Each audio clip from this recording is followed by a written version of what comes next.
Et voilà, Usher devrait annuler son concert à Paris. Et moi je lui disais non, au contraire.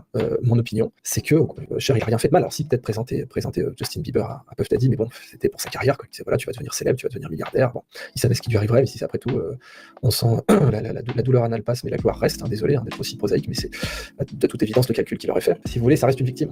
Donc je vois pas pourquoi Usher annulerait son concert à Paris, même si cette question se pose. Je pense que ça devrait pas être normalisé, mais en tout cas qu'on devrait en aucun cas rendre de près ou de loin et même subconsciemment Usher responsable. Et c'est pas parce Donc là, c'est suite à l'affaire Puff Daddy, hein, sur son réseau immonde de pédophiles, et donc qui aurait apparemment abusé de Usher quand il était plus jeune, hein, parce que là, il fait une allusion de la douleur anale, parce que Usher avait été amené en urgence dans un hôpital où il avait eu une fissure anale, hein, tout simplement, suite à une soirée chez Puff Daddy, quand donc il était plus jeune. Mais là, il y a quand même quelque chose d'intéressant, il dit que Usher n'est pas coupable, et il n'utilise même pas le mot de complice, en parlant du fait qu'apparemment c'est Usher qui aurait présenté Justin Bieber à Puff Daddy. Justin Bieber aurait aussi été abusé par Puff Daddy. Mais c'est quoi cette excuse de merde? En fait, je sais pas s'il est au courant là, Idriss Aberkan, mais quand on fait le listing de tous les psychopathes, tueurs en série, tueurs de masse et compagnie, enfin vraiment les gros tarés de l'humanité, les dégénérés, bah en fait quand tu regardes leur passé,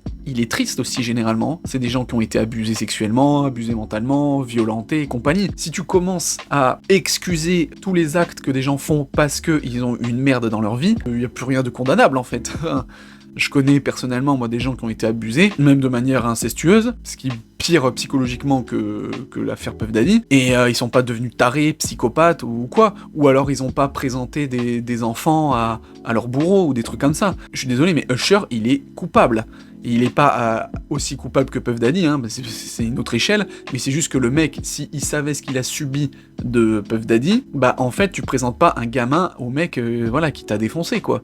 Donc non, je suis désolé, Usher est coupable. C'est pas parce qu'on est jeune et qu'on a une gueule d'ange et qu'on a une tranche de gamin imberbe qu'on n'a pas été éprouvé par la vie, et le fait qu'il soit devenu spécifiquement catholique, etc., que ce soit tourné vers la spiritualité et la religion, me le rend encore plus sympathique, ce Justin Bieber. Et mes excuses à Justin Bieber, parce que il faut pas, comme ça, se laisser influencer par les ondits, par les jaloux, par se dire avoir une mauvaise opinion de quelqu'un gratuitement, juste sur des aspects superficiels.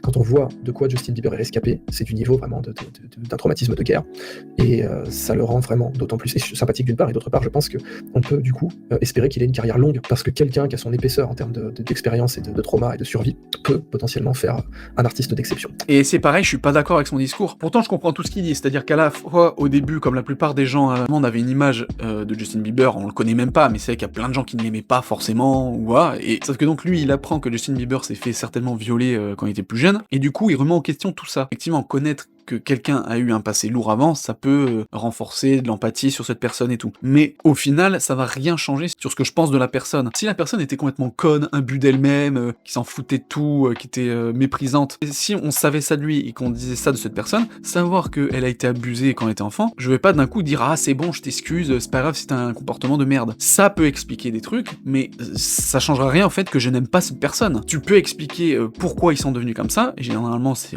tout le temps le cas, mais c'est pas une excuse, parce qu'à un moment donné, bah en fait en étant comme ça, tu pourris la vie d'autres gens, donc en fait tu fais du mal à ton tour. Donc voilà, Justin Bieber, il est peut-être cool depuis le début, ou mauvais depuis le début, mais c'est pas en découvrant qu'il a subi un truc jeune que le curseur va changer en fait.